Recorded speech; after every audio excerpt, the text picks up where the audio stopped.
Doctor সাহেব পুটি আসার পর ভাই তাড়াতাড়ি চলে আসেন, আমার শরীরের অবস্থা খুব খারাপ। আসসালামু আলাইকুম। ওয়ালাইকুম আসসালাম।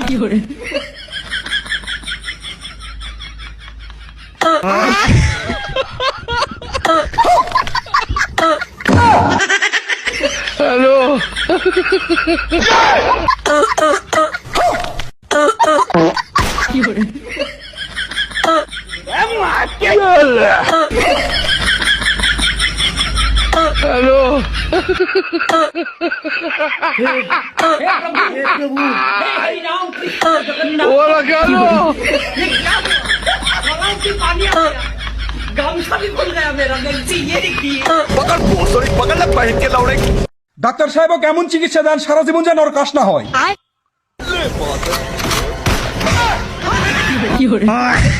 হায় রে বাপুরে হারাম দাদা, ডাক্তার আমার শরীরে খারাপ আছে। দাঁড়া তুই এখনই খতম।